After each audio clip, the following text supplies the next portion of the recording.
ஆண்டவரும் இரட்சகரும் மீட்பருமாகிய கர்த்தராகிய இயேசு கிறிஸ்துவின் ஈடு இணையில்லாத விலையேற பெற்ற உங்கள் நாமத்தில் உங்களை மீண்டுமாக நான் வாழ்த்தி வரவேற்கிறேன். கர்த்தர் ஆசீர்வதிப்பார். இந்த சிறுவைக்கான இந்த நாட்களிலே கர்த்தர் உங்களோடு கூட இருந்து உங்களை எல்லா விதமான தியானங்களையும் ஆண்டவர் அங்கீகரித்து உங்களுக்கு ஆசீர்வாதத்தை அருள் செய்வார் என்று நான் விசுவாசிக்கிறேன். அல்லேலூயா, அல்லேலூயா. கர்த்தர் நல்லவராகவே இருக்கிறார். கர்த்தர் நல்லவராகவே இருக்கிறார். ஆண்டவர் உங்களுக்கும் எனக்கும் எல்லாவற்றிலும் போதுமானவராக இருக்கிறார். அல்லேலூயா. எல்லா காலகட்டங்களுக்கும் அவர் நமக்கு நல்லவர், அவர் நமக்கு போதுமானவர், அவர் நமக்கு வல்லவராகவே இருக்கிறார். ஆண்டவராகிய இயேசுவின் நாமத்தில் உங்களை வாழ்த்துவதிலே ஆசீர்வதிப்பதிலே நான் மிகுந்த மகிழ்ச்சி அடைகிறேன். கர்த்தர் ஆசீர்வதிப்பாராக. கர்த்தர் நம்மோடு கூட பேசும்படியான ஒரு நல்ல வார்த்தைக்கு நேராக நாம் கடந்து வருவோம். ஸ்தோத்திரம். நீதிமொழிகள் 24வது அதிகாரம் 10வது வசனத்தை சற்று தியானிப்போம். ஆபத்து காலத்தில் நீ சோர்ந்து போவாயானால் உன் பலன் எப்படிப்பட்டதாம்? குறுகியது என்று இங்கே ஞானியின் மூலமாய் பரிசுத்த ஆவியானவர் நமக்கு எழுதி வைத்திருக்கிறார். ஆபத்து காலத்தில் நீங்களும் நாம் என்ன செய்து விடக்கூடாதாம்? சோர்ந்து போகாமல் என்ன செய்யணுமா? அப்படி சோர்ந்து போனோம் என்றால் நமக்கு நம்முடைய பலன் எப்படி இருக்குமா? குறுகியதாக இருக்கும். ஆபத்து காலத்தில் சோர்ந்து போகக்கூடாது. சோர்வே அப்பதான் வரும். சோர்வே எப்பதான் வரும்? ஆபத்து வரையில தான் சோர்வே வரும். சரி, வேதத்தில் 8 மனிதருக்கு ஆபத்து வந்தது, அநேகருக்கு வந்தது. அதுல 2 பேரை நான் உங்கள் மத்தியிலே ஞாபகப்படுத்த நான் விரும்புகிறேன். சரியா? 2 மனிதர்களுக்கு பழைய ஏற்பாட்டிலே ஒருவரை நான் உங்களுக்கு அறிமுகப்படுத்துகிறேன், புதிய ஏற்பாட்டிலேயும் ஒருவரை நான் அறிமுகப்படுத்துகிறேன். பாருங்க, ஆபத்து காலத்தில் நீ சோர்ந்து போவாயானால் உன் பலன் எப்படிப்பட்டது? குறுகியது என்று வேதம் சொல்லுகிறது. அப்படி என்றால் நான் ஆபத்து காலத்தில் சோர்ந்து போகாமல் இருப்பேன், ஆனால் என் பலன் எப்படி இருக்கும்? பெருகுதோ இல்லையோ குறையாது. அப்ப என்னுடைய பலன் நிலைத்திருக்கும் என்று சொல்லுகிறார். அல்லேலூயா. அப்படி என்றால் அந்த வார்த்தைக்கு ஆப்போசிட் வேர்டு போனோம் அப்படின்னா, என் ஆபத்து காலத்திலே நான் சோர்ந்து போகாமல் இருந்தேன், ஆனால் என் பலன் பெரியதாக இருக்கும். அல்லேலூயா. அதான் சொல்றார், பலத்தின் மேல் பலன், பலத்தின் மேல் பலன் அப்படின்னு சொல்றாரு. அப்ப ஆபத்து காலத்துல என்ன செய்யக்கூடாது?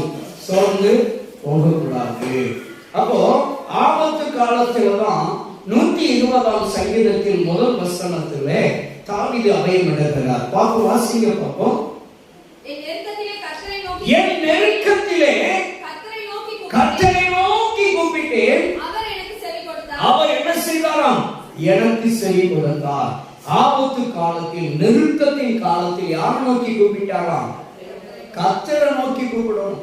நம்ம ஆண்டவரை நோக்கி நாம என்ன செய்யறோம்? கூப்பிடாம என்ன பண்றோம்னா சோர்ந்து விடுகிறோம். அல்லேலூயா. என்னதான் பாடல் நம்ம அழகா பாடுவோம். சோர்ந்து போகாதே மனமே, சோர்ந்து போகாதே. அல்லேலூயா. சோர்ந்து போகாதே அழகா பாட்டு படிப்போம், ஆனா நம்ம தான் சோர்ந்து போயிருக்கோம். சோர்வுங்கிறது நம்மள அப்பப்ப போட்டு என்ன செய்யணும்? உருட்டி இருக்கு. அல்லேலூயா. எல்லாவற்றிலும் சோர்வு வந்துருது. பண பிரச்சனை வந்தா சோர்வு வந்துருது. சரியா? குடும்பத்துல ஒரு காரியம் லேட் ஆயிடுச்சு அப்படின்னா நமக்கு என்ன இருக்கு? சோர்வு வந்துருது. ஆண்டவர் சொல்றார், ஆபத்து காலத்துல என்ன செய்யாத? சோர்ந்து போகாத என்று ஆண்டவர் சொல்லுகிறார். இப்ப பாருங்க, நீங்களும் நானும் எத்தனை நெருக்கடிகள், எத்தனை போராட்டங்கள், எத்தனை விதமான ஆபத்து வந்தாலும் சோர்ந்து போகக்கூடாது. இதை உங்ககிட்ட வந்து சொன்னா உடனே என்ன சொல்லுவாங்க? உங்களை மாதிரி நாங்க இல்லை. உங்களுக்கு ஒரு விதமாகவும் எனக்கு ஒரு விதமாகவும் அவர் செயல்படுவாரு. பத்தி இல்லைன்னா பாரபட்சத்தோடு இருப்பார். அவரு ஏம்ஸுக்கு 10 ரூபா கொடுத்தாருன்னா 10 ரூபா தானே. என்ன? கர்த்தர் நல்லது. சமமா பங்கிட்டு கொடுக்கிறவர்கள், சமமா பங்கிட்டு கொடுக்கிறவர். எல்லாரையும் சம பலத்துல சமநிலை பிரமாணம் ஒன்று படிச்சுக்கோமா. சமநிலை பிரமாணத்துல தான் நம்மளை நடத்துவாராம். இல்லையா? சமநிலை பிரமாணத்துல நடத்துகிறவர். அப்படி என்றால் அப்ப சமநிலை பிரமாணத்துல நடத்தினா ஏன் நம்ம எல்லாம் ஒருத்தருக்கு ஒருத்தர் ஏற்றத்தாழ்வு இருக்கிறோம்?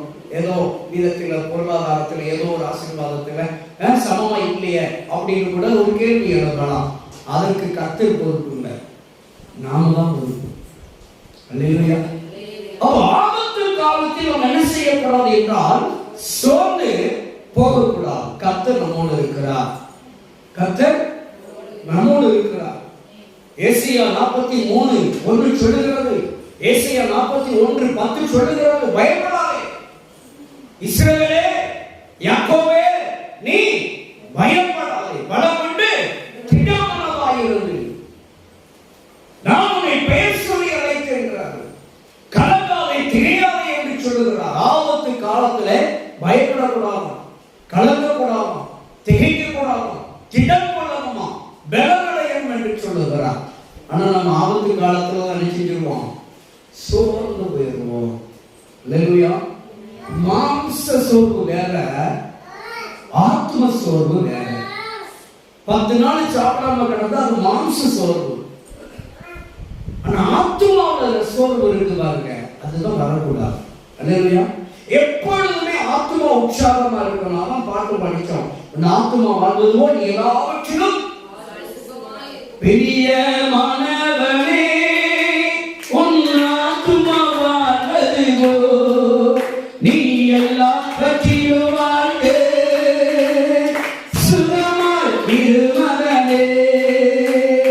பெரிய மாணவனே உன் ஆத்மா வாழ்வது போல் நீ எல்லாவற்றிலும் வாழ்க சுகமாய் இரு மகனே. ஹல்லேலூயா. பிரியமானவனே, பிரியமானவளே, உன் ஆத்மா வாழ்வது போல் நீ எல்லாவற்றிலும் வாழ்ந்து சுகமாயிரு, சுகித்திரு அப்படின்னு சொல்றார். அப்படி என்றால் யாருக்கு பயமற்ற ஒரு நிலைப்பாடு இருக்கிறதோ, பயமற்ற ஒரு சூழ்நிலை இருக்கிறதோ, அச்சமற்ற ஒரு சூழ்நிலை இருக்கிறதோ, அவர்கள்தான் சுகித்திருப்பார்கள், சுகமாய் இருப்பார்கள். பயம்தான் வியாதியை கொண்டு வரும், கவலைதான் வியாதியை கொண்டு வரும். அல்லேலூயா. பயம் வியாதியை கொண்டு வந்துடும், கவலையும் வியாதியை கொண்டு வந்துடும். சாப்பிடையிலே இது எல்லாம் செஞ்சிருவோம் என்ன அப்படின்னு நினைச்சு சாப்பிட்டா கட்டாயம் செஞ்சிடும், வச்சு செஞ்சிடும். செஞ்சிடும். சாப்பிடையில வைத்த விரட்டிடுமோ, குடிக்கையில வைத்த விரட்டிடுமோன்னா உள்ள போனதுமே விரட்டிடும். புரிஞ்சுக்கிறீங்களா? நம்பிக்கை அற்ற ஒரு நிலை இன்னைக்கு பயம், நமக்குள்ள பயம். அப்போ சோர்வுக்கு நம்ம இடம் கொடுக்க கூடாது. சாப்பிடையில தைரியமா சாப்பிடுங்க. அல்லேலூயா. சாப்பிடையில என்ன செய்யணும்? தைரியமா குடிக்கணும், தைரியமா சாப்பிடணும். குடிக்கணும்னா வேற மாதிரி கற்பனை பண்ணிடக்கூடாது. அல்லேலூயா. ஏப்பா ஊழியக்காரர் குடிக்க சொல்லிட்டாரு, தண்ணி குடிக்க சொன்னா ஜூஸ் குடிக்க சொன்னேன். அல்லேலூயா. அவன் பாருங்க, ஆண்டவர் சொல்றார், ஆபத்து காலத்தில் நீ சோர்ந்து போவாயானால் உன் பலன் குறுகியது என்று சொல்கிறார். அப்படி என்றால் அதற்கு எதிர்ப்பதம் சொல்லுகிறது, ஆபத்து காலங்களை நீ சோர்ந்து போகாமல் இருப்பாயானால் உன் பலன் பெரியதா இருக்கும். எப்பொழுதுமே வேத வாக்குத்தத்தத்தை, வேத வாக்கியங்களை அப்படியே எதிர்ப்பதத்தோடு பார்த்து பழக வேண்டும். 2 மனிதர்களை நான் உங்களிடத்தில் அறிமுகப்படுத்துகிறேன். ஒன்று, பத்திரத்திற்கு கையெழுத்து வைக்கப்பட்டிருக்கிறது என்று தெரிந்தும் மேல் வீட்டிலே பலகை திறந்திருக்கிற இஸ்ரவேலை நோக்கி ஜெபித்துக் கொண்டிருந்தார். யாரு? தானியேல். புரிஞ்சுட்டீங்களா? அவரை தவிர யாரையும் வணங்கக்கூடாது. ராஜாவை தவிர யாரும் 30 நாளைக்கு என்ன செய்யக்கூடாது? வணங்கக்கூடாது என்று சட்டம் பிறப்பிக்கப்பட்டு, ஆணை பிறப்பிக்கப்பட்டு, ராஜாவினால் ஆணை பிறப்பிக்கப்பட்டு, அப்படி அதை மீறுகிறவர்களுக்கு தண்டனை, மரண தண்டனை என்று ஜீவோ பாஸ் பண்ணியாச்சு. பத்திரத்திற்கு கையெழுத்து வைக்கப்பட்டு என்று பட்டி இருக்கிறது என்று தெரிந்தும் அவர் என்ன செய்தாராம்? மேல் வீட்டு அறையில் போய் தினந்தோறும் ஜெபிப்பது போல் பலகனி திறந்திருக்க எருசலேமை நோக்கி ஜெபம் பண்ணினார். ஆபத்து காலத்தில் பாருங்க, சோர்ந்து போவாயனால் அவருக்கு ஆபத்து வந்துட்ட. இவரு ராஜாவை தவிர யாரையும் வணங்கக்கூடாதுன்னு ஜீவோ இருக்கு. ராஜாவை தவிர யாரையும் 30 நாளைக்கு வணங்கக்கூடாது என்று சட்டம் இருக்கிறது. அப்படி இருக்க தானியேல் என்ன செஞ்சிட்டான்? அவனுடைய கடவுளை தேடி விட்டான் என்று சொல்லி குற்றம் கண்டுபிடிக்கப்பட்டு குற்றம் சாட்டப்பட்ட நபராக ராஜாவுக்கு முன்பாக நியாயாதிபதி நியாயாசனத்துக்கு முன்பாக நிறுத்தப்படுகிறார். நிறுத்தப்படுகிற பொழுது நிரூபிக்கப்படுகிறது. சரி, நிரூபணமாயாச்சு. நிரூபணமான பின்பு அவருக்கு தண்டனை எங்க? சிங்க கெபிக்குள் அவரை தூக்கி போடணும். கெபிகளுக்குள் சிங்கம் கிடக்கிறது. ஒன்றுக்கு மேற்பட்ட சிங்கங்கள் கிடக்கிறது. சிங்க கெபிக்குள்ள அவரை தூக்கி போடணும். தான் தண்டனை. ஏனென்றால் ராஜா தவிர யாரும் வணங்கக்கூடாது என்று சட்டம் பிறப்பிக்கப்பட்ட அந்த சட்டத்தை அவர் மீறினார் என்ற காரணத்திற்காக அவருக்கு தண்டனை சிங்கத்திற்குள் அவரை தூக்கி போட்டு சிங்கத்துக்கு அவர் இரையாக்கப்பட வேண்டும். அல்லேலூயா என்பது நன்கு தெரிந்திருந்தும் அந்த சூழ்நிலையில் அச்சம் அடையாமல் பயப்படாமல் கலங்காமல் இருந்த ஒரு தேவ மனுஷன் தானே சோர்ந்து போகல. உடனே போட்டுக்கோ. அல்லேலூயா சோர்ந்து போனாரா? நம்மள என்ன பண்ணுவோம்? அவர் ஜீவோ போட்டோடனே வைக்கிறோம். ஜீவோ போட்டோடனே நமக்கு பதட்டம் வந்துடும். ஜீவோ போட்ட உடனே பதட்டம்.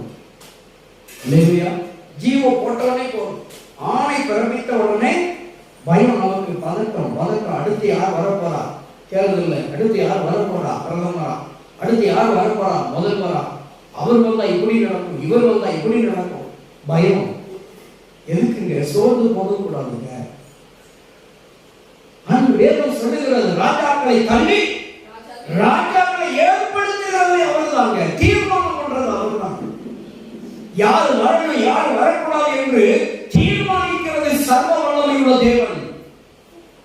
இன்னார் வரணும் இன்னார் வரக்கூடாதுன்னு சொல்லி நீங்களும் நான் தீர்மானிக்கிறது அல்ல, தேவன் தீர்மானிக்கிறது. இல்லையா? அப்படி இருக்க நம்ம எதுக்குங்க சோர்ந்து போகணும்? சோர்வு வந்துடும். அல்லேலூயா சோர்வு வரக்கூடாது. தானியேலுக்கு கடுகளவு கூட என்ன வரல? சோர்வு வரல. ஆபத்து வந்துட்டு தூக்கி சிங்க கைக்குள்ள போட்டாங்க. கடுகளவு கூட சோர்ந்து போகல. தூக்கி உள்ள போட்டாச்சு. அச்சம் இல்லாமல் சிங்கிக்குள் இருக்கிறார். பாட்டுபடி சொல்ல, சிங்கிக்கேவியோ சுளை நெருப்போ அவர் என்னை காத்திடுவார். சிங்கிக்கேவியோ சுளை நெருப்போ அவர் என்னை நடத்திடுவார். அல்லேலூயா. சிங்கக்கேவியானாலும் சூளை நெருப்பானாலும் அவர் நம்மை காத்திடுவார். சோர்ந்து போகல. அவருடைய நண்பர்கள் 3 பேர் வாலிபர்கள், 3 வாலிபர்கள் சோர்ந்து போகல. அக்கினி சூளையிலே தூக்கி போடுவோம் என்று சொன்னார்கள். சோர்ந்து போகல. ஆபத்து காலத்தில் சோர்ந்து போகல. தேவ பலன் அவர்களுக்குள் இருந்தது. தானியேலுக்கு தேவ பலன் இருந்தது. சேதப்படாதபடிக்கு காணப்பட்டார். சேதப்படுத்த முடியவில்லை சிங்கங்கள். 3 வாலிபர்களை சாத்ராக் மேஷாக் ஆபேத்நேகோ என்ற 3 வாலிபர்களை அக்கினி சூளையிலே இருக்கிற அக்கினியானது சேதப்படுத்த முடியவில்லை. காரணம், அவர்கள் சோர்ந்து போகல. நாங்கள் ஆராதிக்கிற தேவன் என்று சொன்னார். அல்லேலூயா. தேவ பிள்ளைகளே, ஆபத்து காலத்தில் நம்ம என்ன செய்யக்கூடாது? சோர்ந்து போகக்கூடாது.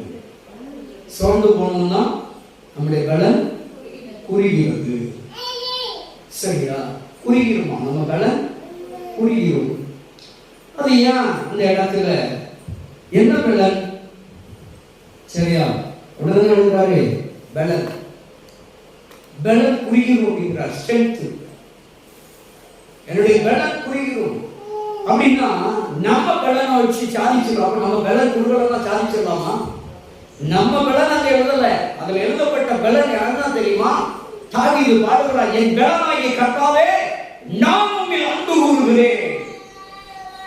சங்கீதத்தில் பாடுகிறார், என் பலனாகிய கர்த்தாவே நான் உம்மில் அன்பு கூறுகிறேன். அப்போ உங்களுடைய என்னுடைய பலனை யாருதான்? கர்த்தருங்க, கர்த்தர் தான். அப்ப ஆபத்து காலத்துல நம்ம சோர்ந்து போனால் அவருடைய பலன் நமக்குள்ள என்ன செஞ்சிருமா? குறுகி விடுமா, குறுகி விடுமா. அப்படி ஆபத்து காலத்தில் நீங்களும் நானும் சோர்ந்து போகாமல் இருப்போம் என்றால் தேவனுடைய பலன் பெருகினாய் இருக்கிறது, பெருக்கத்தை காண முடியும். நம்ம என்ன பண்றோம்? சோர்ந்து போயிடுறோம். நமக்கு சின்ன பிரச்சனை வந்தா உடனே சோர்வு தான், சின்ன காரியம் வந்தா உடனே சோர்வு. அல்லேலூயா. நம்ம எந்த சூழ்நிலையும் யோபுவை போல, யோபு சோர்ந்து போனாரா? யோபு சொல்றாரு, சோர்ந்து போகாமல் சொல்றாரு, ஒரு வார்த்தை சொல்றாரு, நீர் என்னை கொன்று போட்டால் உங்க மேல எப்படி இருப்பேன்? நம்பிக்கையாய் இருப்பேன். நீர் என்னை கொன்று போட்டால் நான் உன் மீது நம்பிக்கையாய் இருப்பேன். ஆனா அந்த அப்பா சோர்ந்து போச்சு, யோபுடைய மனைவி சோர்ந்து போனாங்க. ஆனா யோபு அத்தனை சூழ்நிலைகளுக்கு மத்தியிலும் கடுகளவு கூட சோர்ந்து போகவில்லை. தானியேல் சோர்ந்து போகவில்லை ஆபத்திலே. 3 வாலிபர்கள் ஆபத்திலே சோர்ந்து போகவில்லை. அதே போல புதிய ஏற்பாட்டிலே வருகிற பொழுது அப்போஸ்தலர் நடவடிக்கைகளை பார்க்கிறோம். அங்கே பார்வோனால் பிடிக்கப்படுகிறார், பிடிக்கப்பட்டு சிறைச்சாலையில் அடைக்கப்படுகிறார். சிறைச்சாலையில் அடைக்கப்பட்ட மனுஷன் 4 அடுக்கு பாதுகாப்புக்கு உட்பட்டு இருக்கிற ஒரு தேவ மனுஷன்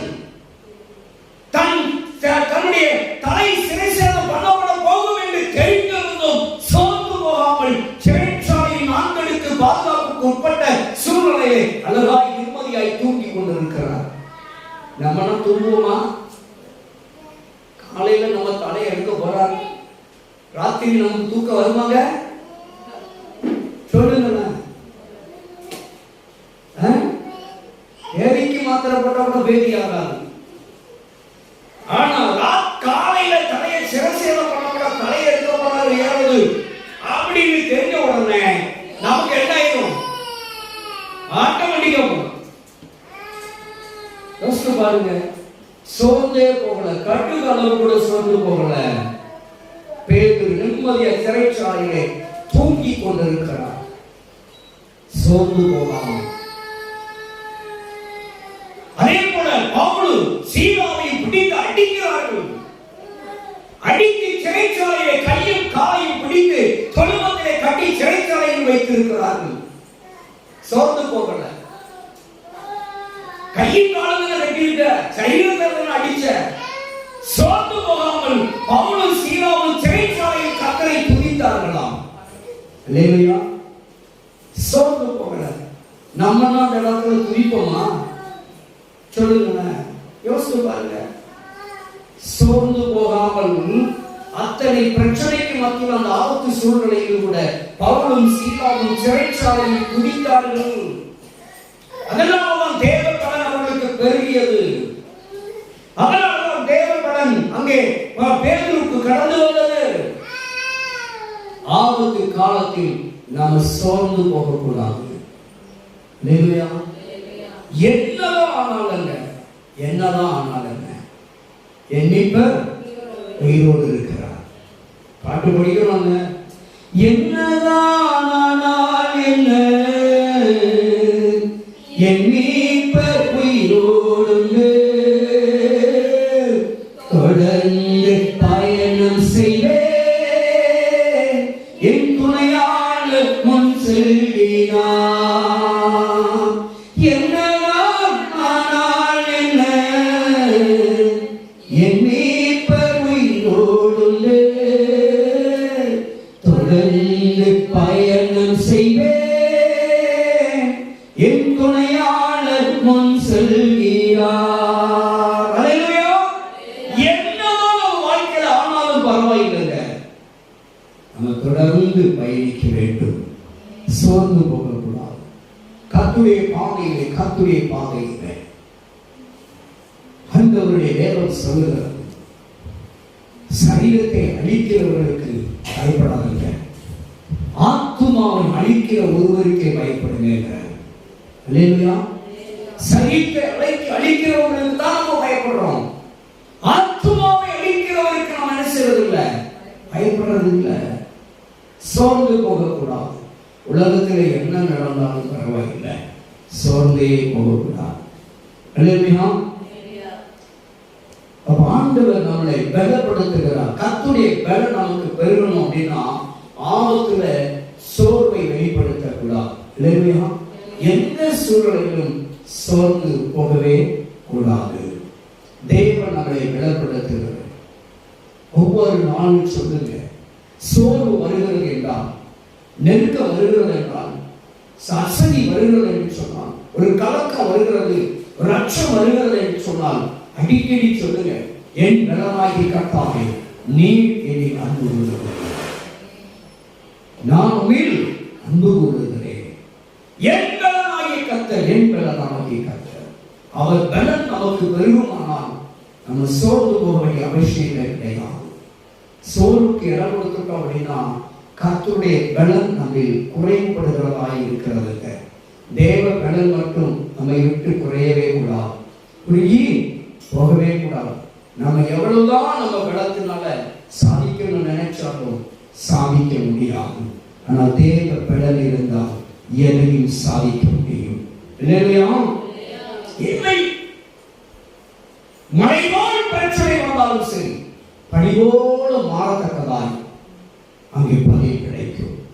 காரணம், நீங்களும் நானும் ஆபத்து காலத்தில் சோர்வடையாமல் என் பலனாகி கர்த்தர் என்னோடு கூட இருக்கிறார் என்று என்றைக்கு உறுதியாக நம்பிக்கையோடு விசுவாசத்துக்குள்ள நிலைத்து இருக்கிறோமோ அப்பொழுது ஆண்டவர் நம்மை தப்புவிக்க வல்லவராக இருக்கிறார். அல்லேலூயா. அவர் நமக்கு போதுமானவராக இருக்கிறார். அவரே நமக்கு எல்லாவற்றிலும் நிறைவு உள்ளவராகவே இருக்கிறார். அல்லேலூயா. சோர்ந்து போகவே கூடாது, தளர்ந்து போகாதீங்க. என்னதான் ஆனாலும் சரி, ஆண்டவர் உங்க கூட இருக்கிறார். உங்க காரியத்தை அவர் நடத்தி தருவார். உங்க காரியத்தை அவர் ஜெயமாய் முடித்து தருவார். அவர் கைவிடவே மாட்டார். யார் கைவிட்டால், தாய் தன் பாலகனை மறந்தாலும் நான் உன்னை மறப்பது இல்லை என்று வாக்கு கொடுத்தவர் உங்களை கைவிட மாட்டார்.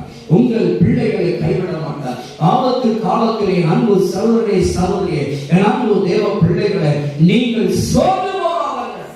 வியாதியாக இருக்கட்டும், பண பிரச்சனையாக இருக்கட்டும், கடன் பிரச்சனையாக இருக்கட்டும், எந்த காரியமானாலும் சோர்ந்து போகக்கூடாது. சோர்ந்து போனா நம்ம பலன் குறைந்து விடும். தேவ பலனை இழந்துட்டோம் அப்படின்னா நம்ம எதையுமே ஜெயிக்க முடியாது, எதையும் கடந்து போக முடியாது. தேவ பலன் நமக்கு இருக்குமானால் எப்பேற்பட்ட பிரச்சனையாக இருந்தாலும் சுலபமாய் கடந்து போய்விடலாம். தேவ பலன். அல்லேலூயா. சோ தேவனுக்கு நம்ம முதலிடம் கொடுக்க வேண்டும். ஆண்டவரே, நான் ஆபத்து காலத்தில் என்ன செய்ய மாட்டேன், சோர்ந்து போக மாட்டேன். எத்தனை விதமான பிரச்சனைகள் வந்தாலும் சரி, தானியேலை போன்று, 3 வாலிபர்களை போன்று, பேதுருவை போன்று, பவுல் சீலாவை போன்று, எத்தனை என்னை சுற்றி ஆபத்து வந்தாலும் சரி, நான் சோர்ந்து போகாமல் தானியேலை போல உறுதியாக இருப்பேன். 3 வாலிபர்களை போல உறுதியாக இருப்பேன். பேதுருவை போல உறுதியாக இருப்பேன். அப்போ ஆண்டவரே, பவுல் சீலாவை போல உறுதியாக இருப்பேன். பக்தன் யோபுவை போல் நம்பிக்கையில் உறுதியாக இருப்பேன். ரோமர் 12ஆம் அதிகாரம் 12ஆவது வசனம் சொல்லுகிறது, ரோமர் எழுதின நிருபத்திலே நம்பிக்கையில் சந்தோஷமாயிருங்கள், உபத்திரவத்திலே பொறுமையாயிருங்கள், ஜெபத்திலே உறுதியாயிருக்க வேண்டும். ஆபத்து காலத்திலே உங்கள் நம்பிக்கையாகிய கர்த்தர்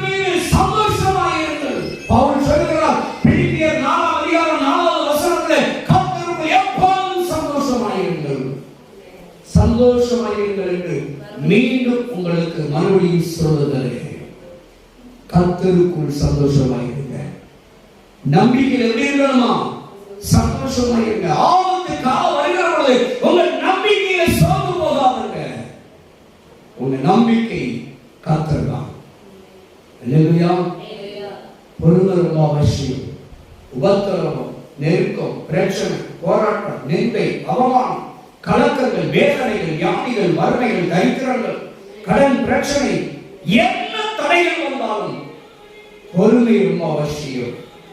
நீதிமொழிகள் 25ஆம் அதிகாரத்திலே 15வது வசனத்திலே சொல்லுகிறார், நீண்ட பொறுமையினால் பிரபுவையும் சம்மதிக்கப்படலாம். அல்லேலூயா. நீண்ட பொறுமை இருக்குமானால் பிரபுவை கூட என்ன செய்யலாமா? சம்மதம் பண்ண வைக்கலாமா? பொறுமையினால எதனாலும் சாதிக்கலாம்ங்கிறத சொல்றாரு. நமக்கு என்ன வேணாலும் இருக்கும், அது ஒண்ணுதான் இருக்காது. பொறுமை இருக்குமா? ஆக்க பொறுத்தவன் ஆறு பொறுக்கிறத கதை தான். அல்லேலூயா. பொறுமை ரொம்ப ரொம்ப அவசியம். பொறுமையை கையாண்டுன்னு வச்சுக்கோங்களேன். பரிசுத்த இதே வேதம் தான் சொல்லுகிறது, பொறுமை உடையவர்கள் இந்த பூமியை சுதந்தரித்துக் கொள்வார்களாம். பொறுமை உள்ளவர்கள் பூமியை சுதந்தரித்துக் கொள்வார்கள். பொறுமை ரொம்ப அவசியம். ஆபத்து காலத்திலே நீங்களும் நானும் நம்பிக்கையை சந்தோஷமாக இருக்கிறோம். ஆபத்து காலத்திலே நாம் பொறுமையாக இருக்க வேண்டும். ஆபத்து காலத்திலே ஜெபத்தில் உறுதியாக இருப்போம் என்றால் நாம் தேவ பலனை பரிபூரணமாய் பெற முடியும். ஆபத்து காலத்தில் சோர்ந்து போவாயானால் உன் பலன் குறுகியதாக இருக்கிறது என்று சொன்ன வாக்கியத்துக்கு நாம் இடப்படாதபடிக்கு ஆபத்து காலத்தில் சோர்வுக்கு இடப்படாமல், சோர்ந்து போகாமல் பொறுமையாக இருந்து நம்பிக்கையோடு இருந்து ஜெபத்திலே உறுதியாய் தரித்திருந்து தேவ பலனை பெற்றுக் கொள்ள வேண்டும். அல்லேலூயா. தேவ பலனை பெற்றுக் கொள்ள வேண்டும். பொறுமை ரொம்ப அவசியம். நம்பிக்கை ரொம்ப அவசியம். ஜெபம் ரொம்ப அவசியம். அல்லேலூயா. சோ ஆபத்து காலத்தில் நீங்களும் நான் என்ன செய்யக்கூடாது? சோர்ந்து போகக்கூடாது. என்ன நடந்தாலும் பரவாயில்லை, கர்த்தருக்குள்ள உறுதியாயிருங்க, கர்த்தருக்குள்ள சந்தோஷமாயிருங்க. கர்த்தர் நல்லவர். அல்லேலூயா. அதே ஒரு விஷயம் எல்லாரும் கண்களை மூடுவோமா? கிருபை நிறைந்த தகப்பனே, ஆபத்து காலத்தில் நீ சோர்ந்து போவாயானால் உன் பலன் குறுகியது என்று வேதம் சொல்லுகிறதப்பா. நாங்கள் எங்கள் ஆபத்து காலத்திலே எந்த சூழ்நிலையிலும் சோர்ந்து போகாதபடிக்கு நிற்க பலத்தாரும், கிருபைத்தாரும், இரக்கத்தாரும், தயவுத்தாரும் அந்த வேலையுடைய காரியங்களை வழிநடத்தட்டும். உங்க பிள்ளைகளை சோர்ந்து போகக்கூடாது, ஆபத்தை சோர்ந்து போகக்கூடாது. தாவீது சொல்லுகிறார், என் பலனாகி கர்த்தாவே என்று சொல்லுகிறார். நீயே என்னுடைய பலனாய் இருந்து அன்றைய சோர்வுகளை அகற்றி விடுவீராக. இவருடைய சோர்வுகளை அகற்றி ஆபத்தை விலக்கிக் கொள்வீராக. ஆபத்திலே இவர்களுக்கு நீரே துணை இருப்பீராக. ஆபத்திலே நெருக்கத்திலே இவர்களுக்கு நீரே பட்சமாயிருந்து, பக்கபலமாயிருந்து, ஆதரவாயிருந்து சோர்வை அகற்றி விடுவீராக.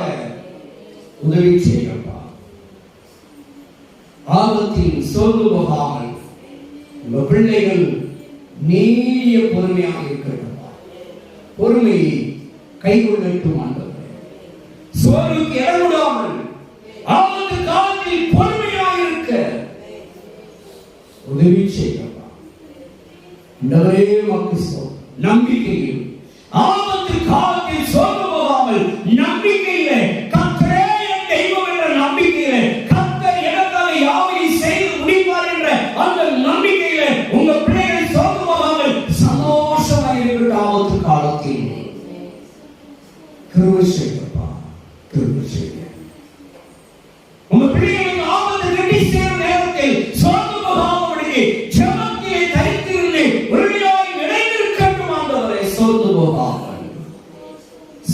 போகாமல் எப்பொழுதும் ஜெபம் பண்ணுங்கள் என்று சொல்லப்பட்ட வாக்கியத்தின்படி உங்க பிள்ளைகள் ஆபத்து காலத்தில் சோர்ந்து போகாமல் ஜெபத்தில் உறுதியாய் கருத்து நிற்க உதவி செய்வான். கிருபை செய்ய வந்திருக்கிற ஒவ்வொரு பிள்ளைகளை ஆசீர்வதிங்க.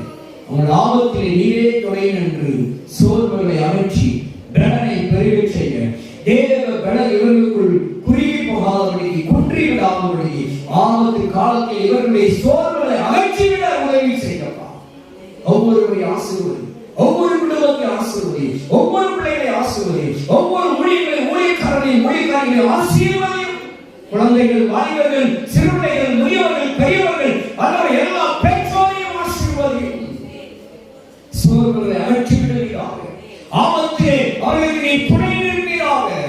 ஆபத்திலே அவர்களுக்கு சகாயம் பண்ணுவீராக. ஆபத்திலே அவர்களுக்கு நன்மை செய்வீராக. கிருபை செய்யப்பா. உங்க பிள்ளைகள் சோர்ந்து போய் தேவ பலனை இழந்துடக்கூடாதப்பா, உதவி செய்யலாம். அப்படியே நீ செய்வதற்காய் ஸ்தோத்திரம். ஆண்டவரே உமக்கு நன்றி.